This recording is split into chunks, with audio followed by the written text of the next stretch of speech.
মই স্বচ্ছতাৰ কথা কৈছিলোঁ আজি মই স্বচ্ছতাক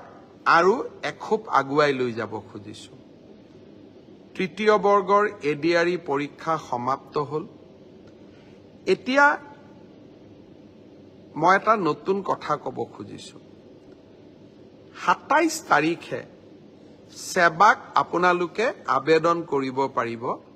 মাত্ৰ 50 টকা দি যে আপোনালোকে যিখন OMR চিট লিখিছিলে সেই OMR চিটৰ এটা ফটোকপি আপোনালোকক লাগে বুলি অৰ্থাৎ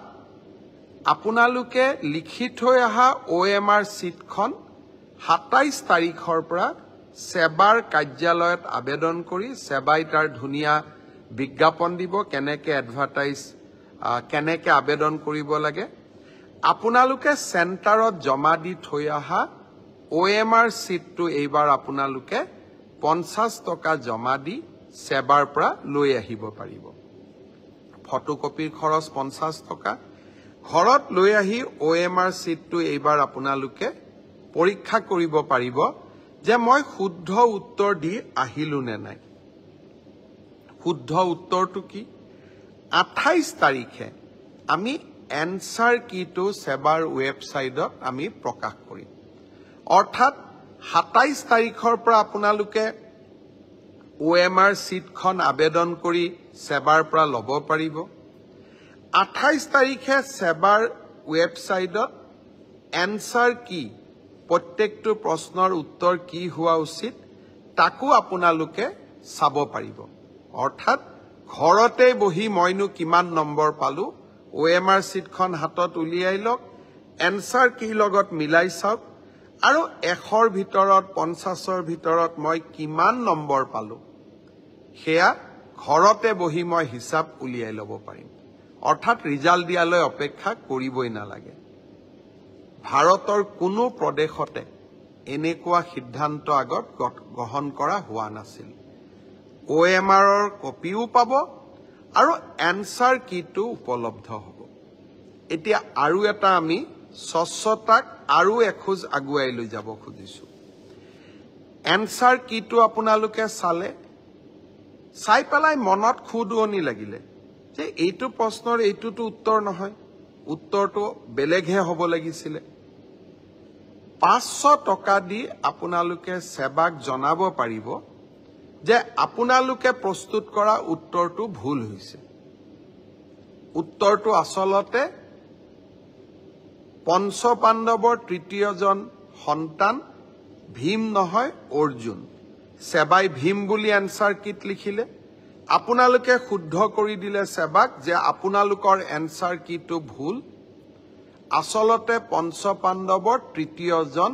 অৰ্জুন অৰ্থাৎ আপোনালোকে সেৱাক এটা ভুল শুধৰাই দিলে তৎকালীনভাৱে সেই 500 টকাটো আপোনালোকে উভতাই পাব 500 টকাটো আমি এই কাৰণে ফিজ লৈছো নহলে সকলোৱে এনসাৰ কিটো ভুল বুলি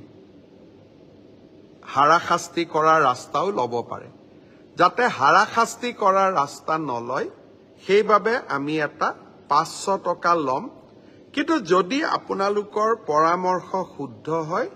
আমি সেই 500 টকাটো উভতাই দিম অৰ্থাৎ আজি মই স্বচ্ছতাৰ দিশত তিনিটা কথা ক'লো অহা 27 তাৰিখৰ পৰা স্বচ্ছ পৰীক্ষাৰ ক্ষেত্ৰত মই তিনিটা নতুন সিদ্ধান্ত আজি মই ঘোষণা কৰিলো এটা হল যে আপোনালোকে OMR চিটটো যিটো চিটত আপোনালোকে আনসাৰ কৰি আহিছে তাৰ ফটোকপিটো অহা 27 তাৰিখৰ পৰা আপোনালোকে সংগ্ৰহ কৰিব পাৰিব সেৱাৰ কাৰ্যালয়ৰ পৰা তাৰ প্ৰচিডিউৰটো বিজ্ঞাপনত আহিব 50 টকা দি আবেদন কৰিব লাগিব 50 টকাও ফটোষ্টেটৰ খৰচ দ্বিতীয়তে 28 তাৰিখে আপোনালোকে এনসাৰ কিটো পাব যাতে OMR আৰু এনসাৰ চিটটো মিলাব পাৰে আৰু এনসাৰ কিটোত যদি আপোনালোকে কিবা ভুল দেখে সেইটো আপোনালোকে সেৱাক জনাব পাৰিব 500 টকা দি আৰু আপোনাৰ পৰামৰ্শ বা আপোনালোকে আপুনি যেটো ভুল বুলি ক'লে সি যদি বিশেষজ্ঞসকলে সঁচাই ভুল বুলি কয় আমি আপোনাক সেই 50 টকাটো উভতাই 500 টকাটো আমি উভতাই দিম একাংশ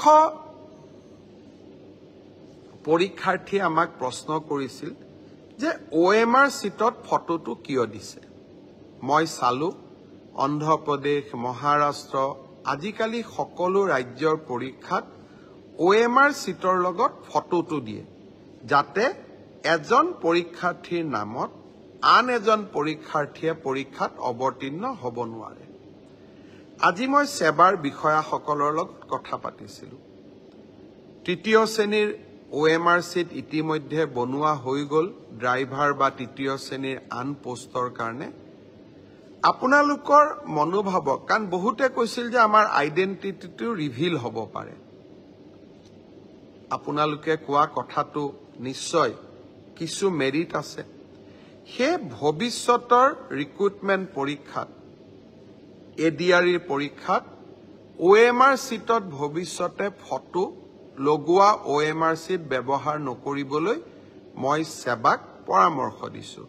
তেওঁলোকে মোক কৈছে যে স্যাৰ 29 তাৰিখৰ পৰীক্ষাত এয়া সম্ভৱ নহব কিন্তু নৱেম্বৰৰ পৰা যি অক্টোবৰত যি আমাৰ পৰীক্ষা হ'ব তাত আমি OMR সিটত ফটো নাৰাখো অৰ্থাৎ এইখন চৰকাৰক কোনোবাই ইতিবাচক সমালোচনা কৰিলে ইতিবাচক পৰামৰ্শ দিলে তাক গ্ৰহণ কৰাৰ সততা আৰু সাহস আমাৰ আছে কাৰণ মই সদায় বিশ্বাস কৰো মুখ্যমন্ত্ৰী বা চৰকাৰ ৰাইজৰ ওপৰত নহয় মুখ্যমন্ত্ৰী বা চৰকাৰ ৰাইজৰ তলত শ্ৰদ্ধাৰ ৰাইজ ফিক্সিংক লৈও কেইটামান সমস্যা বিশেষকৈ নলবাৰীত এটা সমস্যা দেখা গৈছিল আমি এইকেদিন ন্যাশনাল ওমেন কমিশন আৰু বিভিন্ন কেন্দ্ৰীয় চৰকাৰৰ পৰীক্ষাত ফ্ৰিস্কিং কেনেকে কৰে তাৰ বিষয়েও আমি আলাপ আলোচনা কৰিছিলো সকলোৱে এটাই উত্তৰ দিছে যে যদি সেম জেন্ডাৰৰ মানুহে সেম জেন্ডাৰক ফ্ৰিস্কিং কৰে তেতিয়া তাত কোনো বাধা থাকিব নোৱাৰে অৰ্থাৎ মহিলাই যদি মহিলাক ফ্ৰিস্কিং কৰে পুৰুষে যদি পুৰুষক ফ্ৰিস্কিং কৰে তাত আপত্তিৰ কোনো থল নাথাকে আজি আমি ষ্টেট ওমেন কমিশন মহিলা আয়োগ আৰু বিভিন্ন পৰীক্ষাত গ্ৰহণ কৰা ব্যৱস্থাৱলী সম্পৰ্কে আজি আমি পৰ্যালোচনা কৰিলো পৰ্যালোচনাৰ অন্তত আমি এইটো সিদ্ধান্তত উপনীত হলো যে মহিলাই মহিলাক ফ্ৰিস্কিং কৰাত কোনো বাধা থাকিব নোৱাৰে পুৰুষে মহিলাক ফ্ৰিস্কিং কৰিব নোৱাৰে কিন্তু মহিলাই মহিলাক ফ্ৰিস্কিং কৰিব পাৰে আজি বিভিন্ন জনৰ লগত পৰামৰ্শ কৰি আমি এই বিষয়ে খবৰ ললো বিমান সেৱাত যেনেকৈ আপোনালোকে ফ্লাইটত গৈছে যে মই আপোনাক ফ্ৰিস্কিং কৰিম চাম আপোনাৰ শৰীৰটো আপোনাৰ আপত্তি আছে আপুনি ফ্লাইটত নুঠিব পাৰে কিন্তু বিনা ফ্ৰিস্কিং আপুনি ফ্লাইটত উঠিব নোৱাৰে ঠিক সেই ধৰণে আমি পৰীক্ষা হলৰ বাহিৰত আপোনাক সেম জেন্ডাৰৰ মানুহৰ হতুৱাই আপোনাক পৰীক্ষা আমি কৰিব লাগিব পৰীক্ষা কৰোতে আমি আপোনাৰ সন্মতি লম আপোনাৰ আমি সম্পূৰ্ণ আপোনাৰ প্ৰতি সৌজন্যতা আমি প্ৰকাশ কৰিম এইবাৰ অতিৰিক্তভাৱে মহিলাক ফ্ৰিস্কিং কৰাৰ সময়ত ছোৱালী পৰীক্ষাৰ্থীক ফ্ৰিস্কিং কৰাৰ সময়ত বা তালাচী চলোৱাৰ সময়ত সেই পৰীক্ষা কেন্দ্ৰত অতিৰিক্তকৈ আশা কৰ্মী বা অংগনবাদী কৰ্মী উপস্থিত থাকিব যাতে তেওঁলোকে যাতে গোটেই ব্যৱস্থাটো সৌজন্যতাৰ মাজত হৈছে সেই বিষয়ে তেওঁলোকে যাতে প্ৰমাণিত কৰিব পাৰে মই ভাবো ই আন এক বিতৰ্কৰো ওৰ পেলাব অহা 29 তাৰিখে তৃতীয় বৰ্গৰ আৰু দুটা পৰীক্ষা দুই বেলা অনুষ্ঠিত হ'ব যোৱাবাৰ হৈ যোৱা পৰীক্ষাৰ দৰে এইবাৰো পৰীক্ষা যাতে নিকা হয় তাৰ বাবে আমি প্ৰচেষ্টা চলাম এষাৰ কথা ক'ব খোজো